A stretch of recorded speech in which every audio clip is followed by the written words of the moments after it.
The following podcast is brought to you by the Johners Podcasting Network, found exclusively at WrestlingWithJohners.com.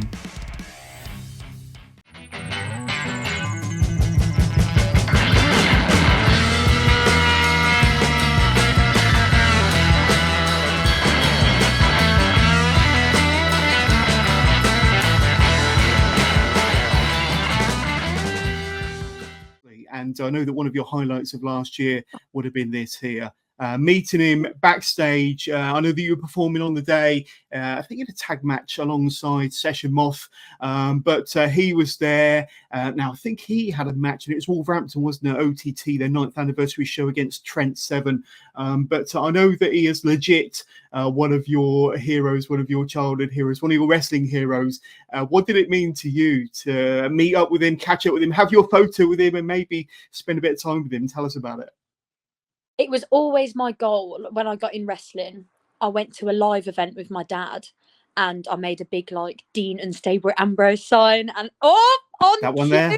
There you go.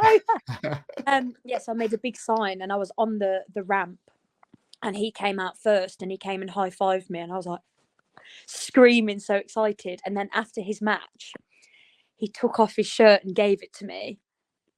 And even now it makes me tear up because I think that was the happiest point in my life. It's been downhill from that point on. But that was the happiest moment. It was my dream had come true. And I thought if I could ever get to the level to be able to thank him for giving me that shirt, then I'll be happy. So that has always been my goal.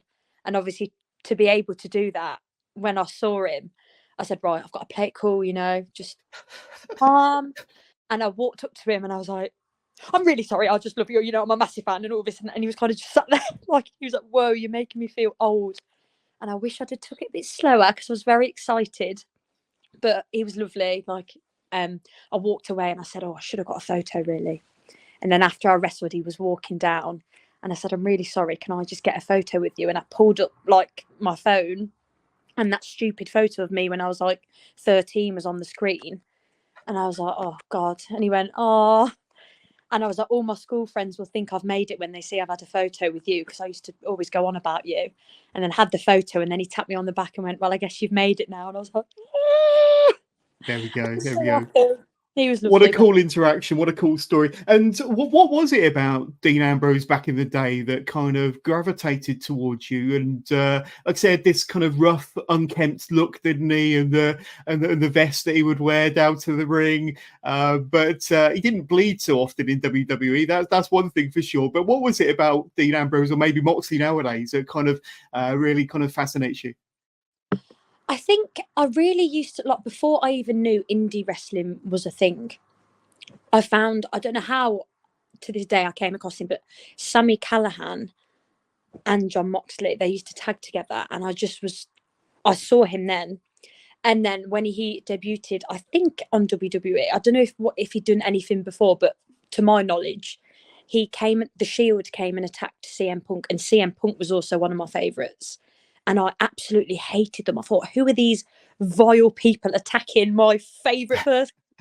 And then as I got to know them, I was like, actually, I do really like the Shield. And then it was just, I think because Dean Ambrose was always a bit more quiet.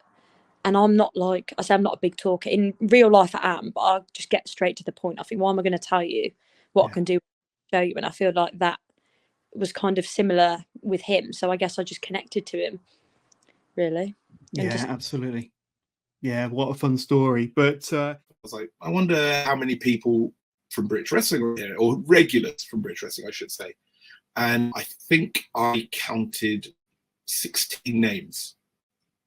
And if you think about the plethora of talent we have here and what so many of them done, not just in the UK, all over the world, the fact that I have made that list is literally, unless something insane happens in the next year, it's my high point. I said that to Matt Cardona. After I was with him, I was like, well, it's all downhill from here unless I make the PWI 500. And I did. So it's been ridiculous. Being memes has always been, my number one thing. And but just creating this, adapting this stupid character and giving him his own personality traits and all these kind of things. And for it to end up where it has is genuinely one of the best, like, it's literally a highlight of my life. Like, it can't get better. Yeah, absolutely. And I mean, you as you said there, you know, there's literally hundreds of wrestlers across the UK, thousands around the world. So to be inside the top 500, considering that, is a fantastic feat. But do you know one person that wasn't in the top 500 this year, Memes? Roman Reigns. Roman Reigns wasn't even in the top 500. They brought this up, the PWI, and I was like, well, that must mean I'm officially better than Roman Reigns then. So I'm better than Roman Reigns. Charles Crowley didn't make it this year, I'm just saying. So better than Charles Crowley and Roman Reigns. And yeah, there's a few. I mean, obviously Roman Reigns was effectively a technicality because he hadn't wrestled enough matches, but I'm better than it's Roman all Reigns. by the by. But you know, Exactly. this is the first people to chat with me about this, because also this has been the thing when I've been Blue Pain, until I took the mask off anyway, I have had genuinely hundreds and hundreds of requests to be on podcasts and to be interviewed, to do these things. And every time I've had to say, sorry, no, I've got frozen voice box, because the second I start talking like this, I might give away the game. So I'm finally able to talk about these things and stuff like that. And the first thing to talk about me on this list was randomly Nick Nemeth, Dolph Ziggler. And he, if you remember, was also once number 500 on the PWI 500. So, you know, I'm not saying I need to fight Nick Nemeth, but 500 versus 500 has a good thing to it. Hey, Joey Janela, if you're listening, next year's spring break, make it happen. Make it happen. I mean, your feud with Spike dates back to, like I say, last year, almost immediately after Super Strong Style. And when you won Super Strong Style last year, I think you were already, in the fans' eyes, the uncrowned men's world champion in Progress, certainly in their eyes. And like I say, you had the full fan support. But like I say, your feud, your rivalry, your story with Spike, like I say, it's going to be one of them storylines that will go down in Progress history, and probably one of your favourite feuds of recent memory. Yeah, I appreciate Richie's comment about the turning from bad to good, because I think the most rewarding stories are the ones that keep the audience engaged but reward the audience for watching for a long time. And I liked that from, like, there was podcasts coming out before even the first Spike title match where they were recounting like little things that were like little details of the narrative that dated back to pre-Strong Style, and from the match with Brooks to the eventual turn with the match with Sunshine Machine and such. So I really love that people like that part of it as well as the actual Spike section of said story. The Spike story was obviously brutal, but I think it was I think a lot of wrestling fans, although they liked me, saw me in a certain light or at a certain ceiling. I've always been a tag team guy because I love tag team wrestling. I think it's the most beautiful style of professional wrestling because you have so many moving parts and so many narratives you can tell with 4 people or 6 people. And I think you have to be really smart and talented to be a special degree of tag team wrestler like the people I look up to and aspire to be like. However, this was a chance to show that I can do the things that make a special main eventer as a singles competitor, which I think a lot of people weren't expecting. And then I think the proof's in the pudding I've had a few people contact me and say that they felt that they wanted to admit to me, despite me never not knowing their opinion necessarily, they wanted to admit to me that they were wrong. Or I've seen someone published a really lovely article where they literally outwardly put into paragraphs what they thought, why they now think they're wrong, and what they believe now. And I think being able to turn the tide turn the opinion of people through just my work, I think is a really nice thing to take away from this angle with Spike, this storyline, because I put everything into that. I wanted to show that I could be the top guy, because I don't want to be like too this way or that way about things, but like when wrestling was coming back in England, I wanted to make sure like I was part of the 11 players who took the ball at their feet and dribbled it out of our own goal and took it to someone else's. And I think I was a key player of that. And this is like the culmination of that sort of thing. I've definitely grown. And yeah, I've been able to face some incredible opponents. Like for me, the big one this year for me was Nina Samuels. She was actually the wrestler that I saw. So I went to my first ever wrestling show, and I think it was 2017, and she was on that. And it was the first wrestler that I saw where I was like, oh my God, this is like, it clicked for me what wrestling was about. And I bought her a t-shirt. She was the first wrestler that I ever bought any merch of. So having the opportunity to face her this year, obviously I had the singles match. I've faced her in some, triple threat and 4-way and stuff as well. But that was really quite special for me. Is that the match at Riot Cabaret? It was, yeah. That was my debut at Riot Cabaret. So yeah, that was particularly special. I mean, that was incredible as well. That crowd is another one that is completely unreal. That room, the energy in it is like nothing else. Like I can't even sort of explain it. You come out and it just fills you like with fire. So that was an incredible opportunity. Well, let me ask you about Nina then, because I mean, getting the opportunity, and I know you've worked her in some triple threat matches, but getting that opportunity, and it would have been your debut for Riot Cabaret in the Clapham Grand with the fantastic crowd there, as you just mentioned, and I think it was for Nina's Women's Championship as well. Is that right? Yeah, it was. So it's kind of so many things happening all at once.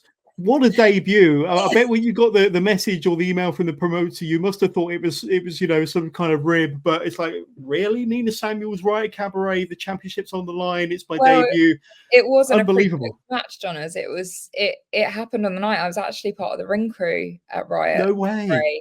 I still support, and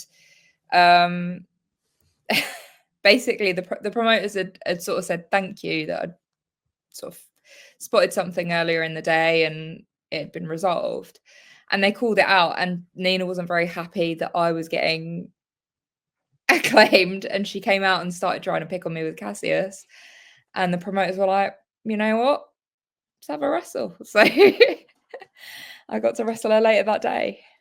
No wonder I couldn't find a match graphic. Yeah, but no, that all makes perfect sense now. It all makes perfect sense. But I mean, sticking with Nina, when you get the opportunity to step in the ring with somebody like that, with all of her experience and knowledge, and a terrific physique, but what she knows mentally about professional wrestling and what she's capable of doing.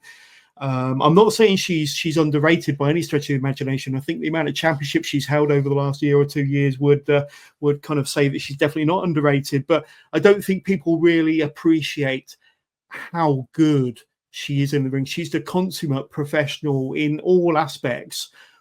What was it like to be in there with her? Was it a little bit daunting, or was it exciting for you? And you must have taken loads away from that match as well. I think all of the above. Like. Yeah. The way that she processes things, everything that she does within the ring is so well executed. Like there's not a lot you can say, in some ways. But yeah, it was, like I said, obviously it was daunting because it was an important match to me, and on a different level, as well as getting to face someone with that level of experience. And I actually would say that she is in some ways underrated in the UK. Like I know that she's had a lot of championships this year, so I think for her it was almost going out to prove a point as well, because sometimes there's these conversations about the best wrestlers in the UK and her name's not mentioned, and I'm like, she's not just one of the best women's wrestlers in the UK, she's one of the best wrestlers in the UK. People love to hate her, of course, but she's a fantastic heel. And yeah, I took a lot away from that match, and I'm super grateful to her as well. The other match, and I think it's probably maybe 2 to 3 weeks after your match with Leo Rush, and it was the Lucha Rules match, once again with Progress up in Manchester this time, and it was the 4 CPF boys against 4 members of the 0121, and as much of a banger it was with yourself and Leo, this 8-man Lucha Rules match man, it blew the roof off the O2 in Manchester. And like I say, it set a lot of tongues wagging after the match. It sent social media ablaze with how good it was. I think it possibly even found its way onto the Progress YouTube channel before it went live on demand. But that match must be another very, very special match for you, and another way to kind of, or another match to kind of continue that momentum as 2023 progressed. Yeah, it's mad that you say it was that quick after, because I forgot. Yeah. It was literally like a couple of weeks after. It I was. was on a roll. But no, yeah, like all those guys in that match, like we all just gel so well together. Like we're all like quite good friends outside the ring as well. And yeah, just we all asked for that match because we knew like what we could do. And when it finally got booked, we was just like, yeah, easy match of the night. We got this. Like, not like, yeah. I was just talking about being humble a second ago, but like, you know what? Like, let me blow my own trumpet because like, Hey, this is all about putting you over, Danny. Carry on. yeah, like you take CPF and like all of us and our abilities 0-1-2-1. If you look at that team, like, especially like looking back at that match now, look where like half of the members from that match are now. Like Leon's with TNA, Dan and Callum are in New Japan. Like it's only a matter of time before like some of the rest of us are in these big companies. So like, yeah, looking back on it, that was a really fun match, and like we knew what we could bring. We planned it and we executed it. I think perfectly, like to what we had in our head. We was all super happy with the match after. And yeah, it was obviously great that the crowd felt the same way. So yeah.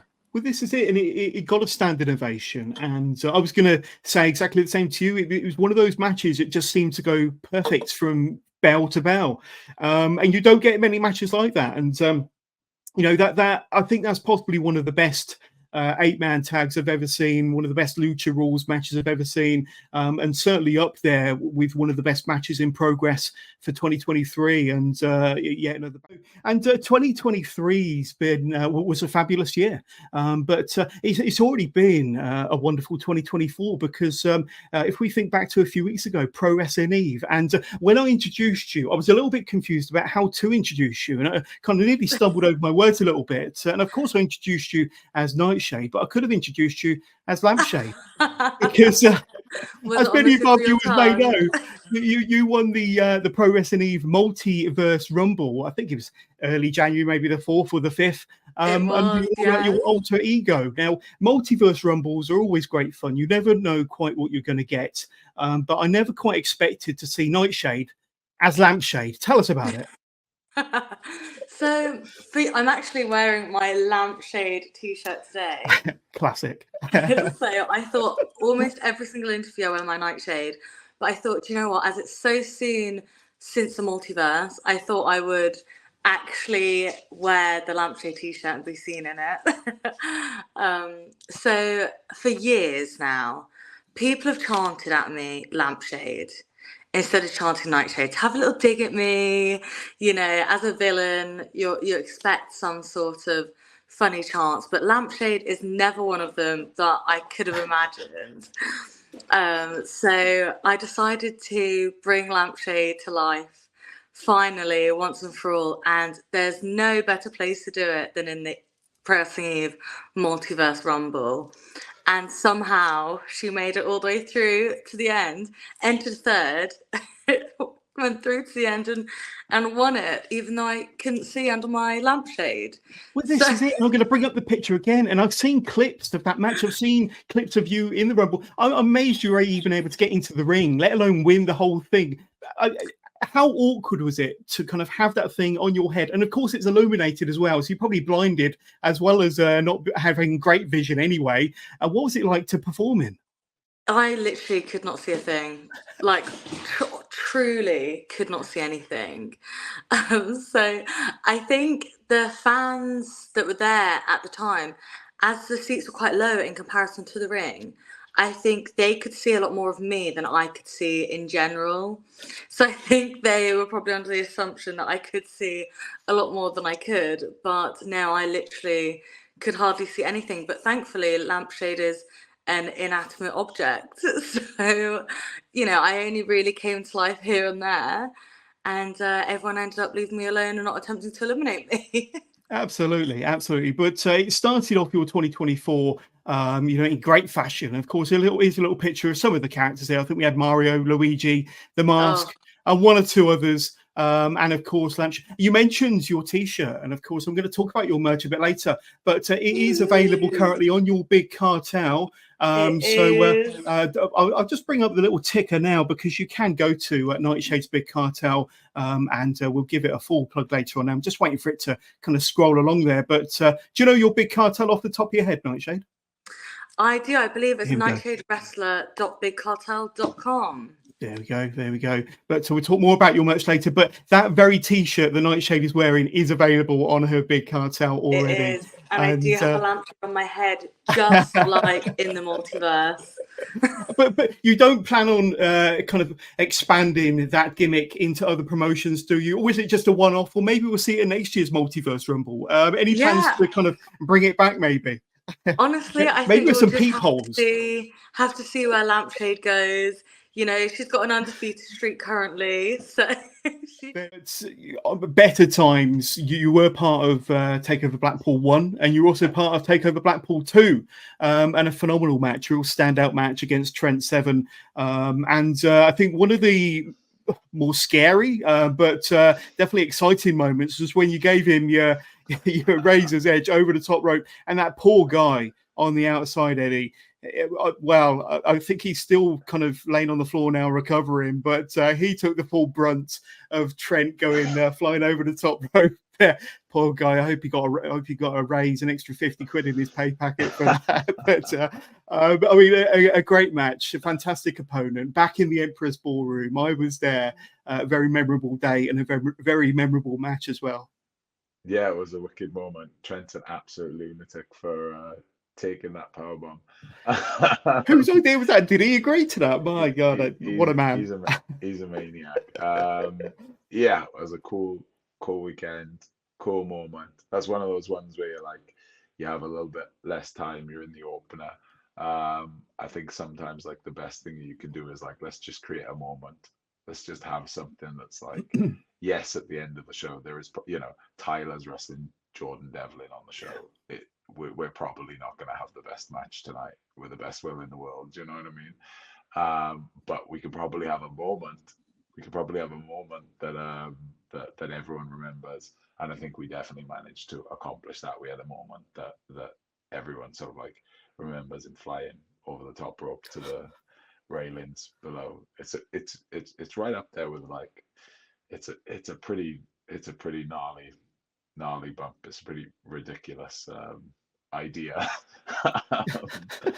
So yeah, I like it. I like that it's in a I don't know, I was sort of randomly probably vanity searching my name on the WWE network or something, and it's in one of those little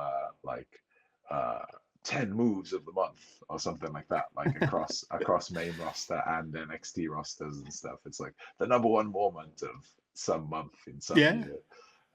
So that's pretty cool that it sort of exists outside the lore of NXT UK. Yeah, and I know that kind of the world went to shit shortly after that, and obviously the next time we saw you guys was in the BT Sports studio with no fans, and then we did get fans back.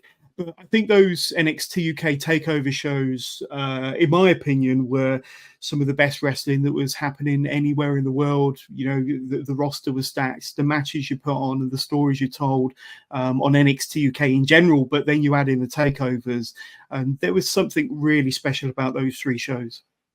Yeah, I agree. It's a really special time in our lives for everyone who was involved in it.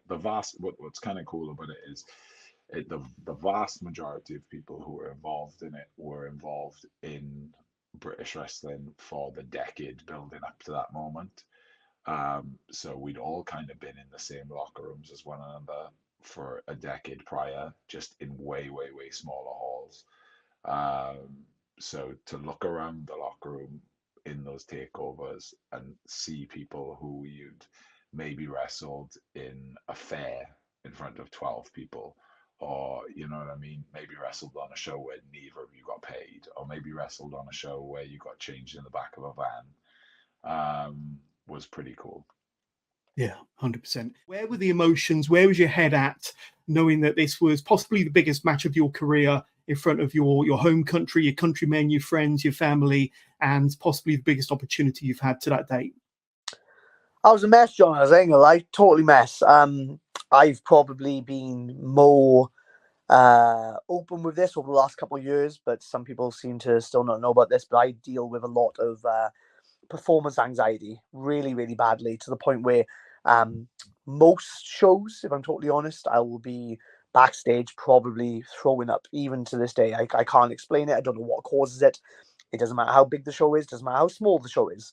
My body now seems to react this way, and I'm an absolute mess. But of course, this wasn't just any show. This was the biggest opportunity of my life, let alone career.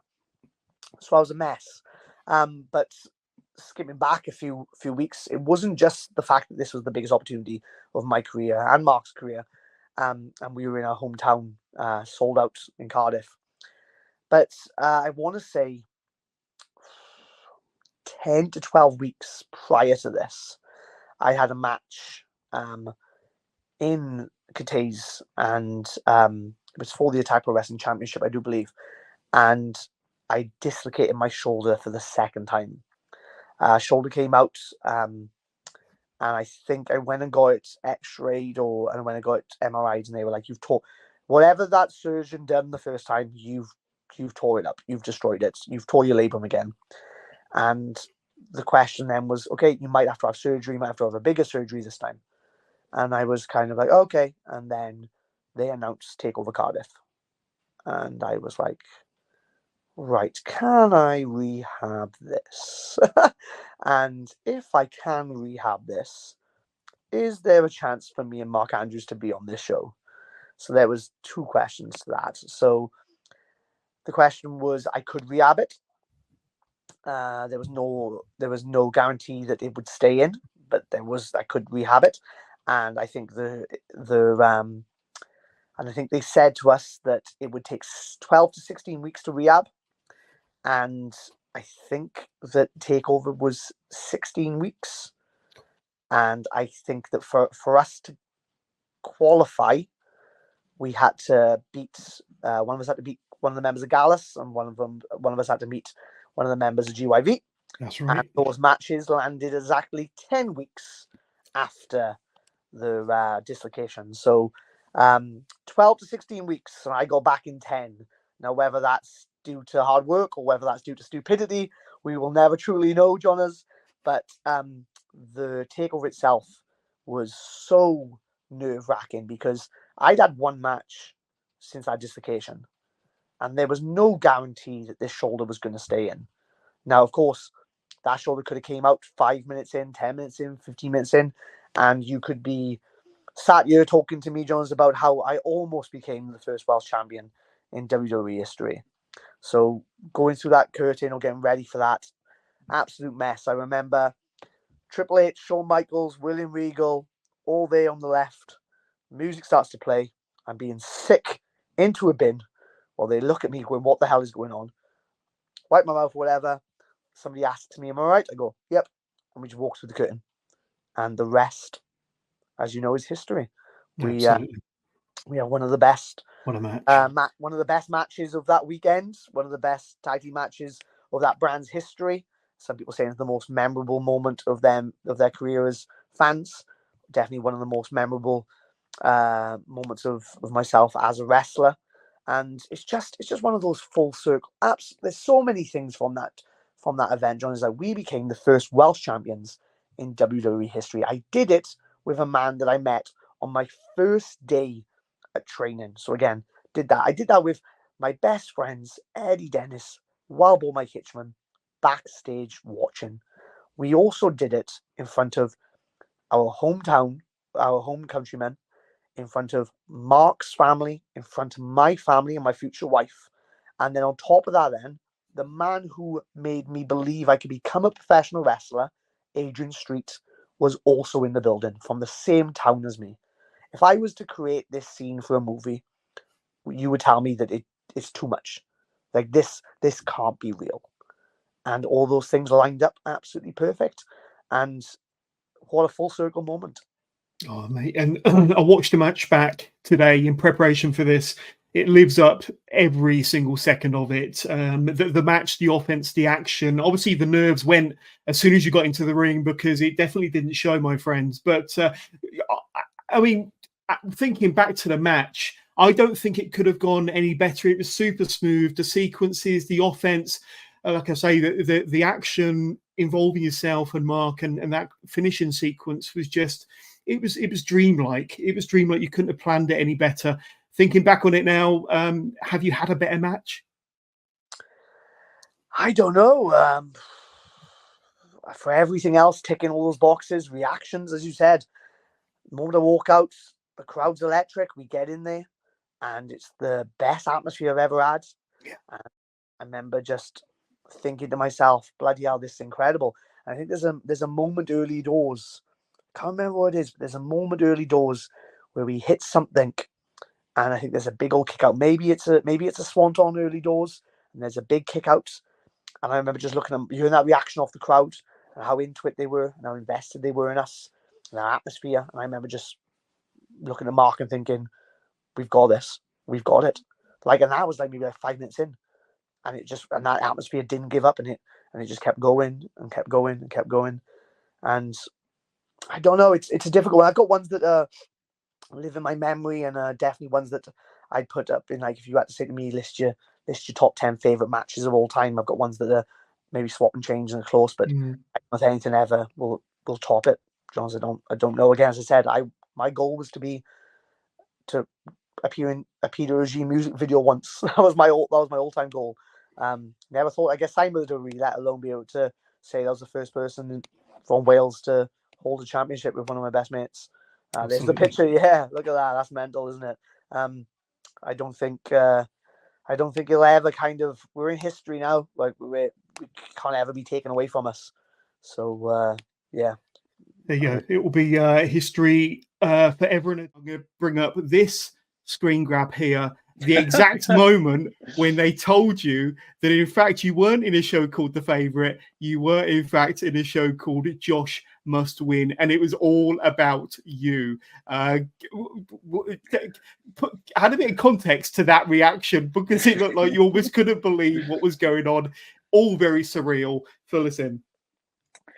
Yeah, so we knew that we needed to be there.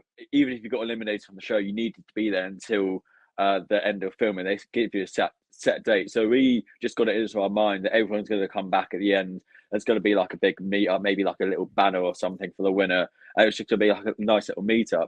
And when you go through that door, there were like 4 industrial TV cameras staring at me. Oh, okay. And I turn and see all the celebrities. So my back was already a bit against the wall there. I thought, what's going on? What's this? Because this isn't like a big combination. This is something else. I knew that much. And then Pete Wicks, Amber Rose Gill, Nick Grimshaw, and Vicky Patterson sat me down on the couch, and they were just so overwhelmed. I bless her, Vicky. She started crying, and it was just so over. And they put it up on the screen. They said Josh Must Win. I was like, no. This isn't real. This isn't a thing. It's literally me going. That was like, the meme where like the buffering circle is, and like the text tone or whatever it is. That was all that's going on in my head. It was buffering. It White was noise.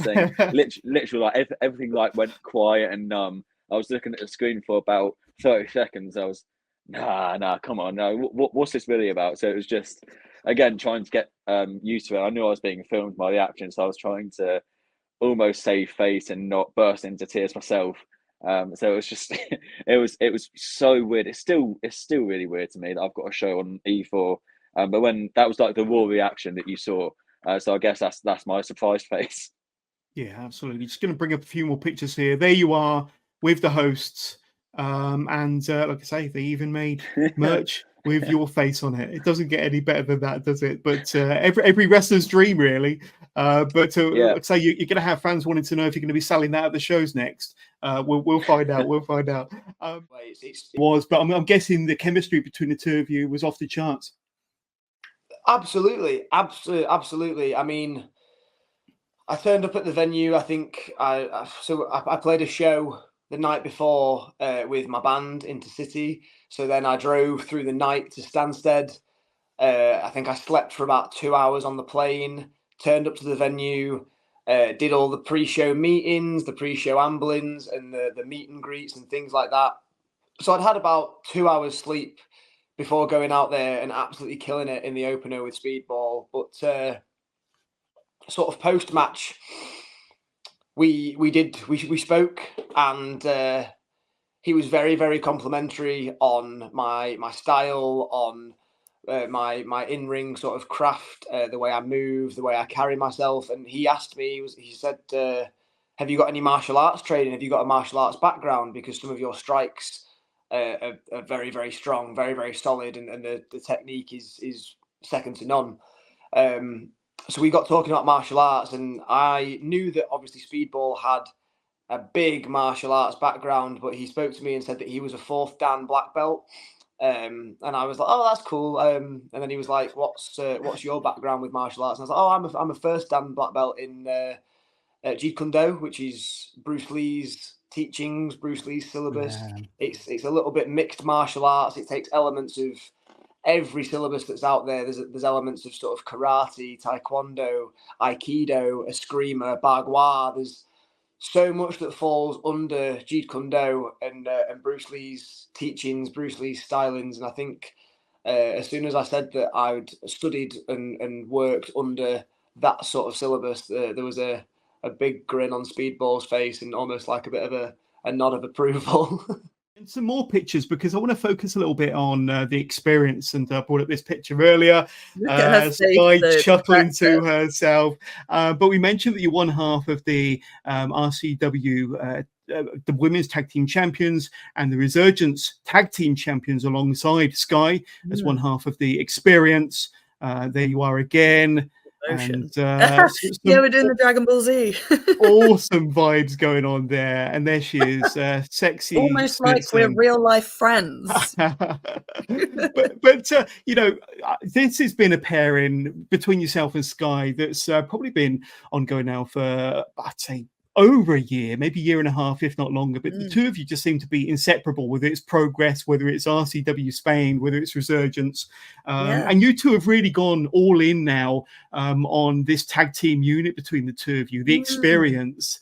What was the kind of the catalyst behind deciding, 2024 is going to be the year of the experience. Let's go for it. You know, let's chuck it, all of our eggs into the basket, and let's go all in on this. Credit where credit's due, Lana Austin. Well, yeah, because you don't bring me and Sky together that often in one room creatively for that length of time if you don't have Lana Austin, and it will disappoint a lot of people. I love the bones of the woman. I adore her. She hits really hard and it sucks. But you know, I think yes, she does get some credit and she gets some plaudits and she gets some recognition, but not nearly enough. Because come on, the majority, 90% of us who are in wrestling now, one of the first women that we saw on a live show was Lana Austin, especially in the Southwest. If you were lucky to see a woman on a show, one of the first women you would have seen was Lana Austin. And that isn't lost on me. And the time and the effort and the fact that she stuck her neck out and said, I think that we should bring this person in after having met me once, is not lost on me. So there's a moment. I'm sorry.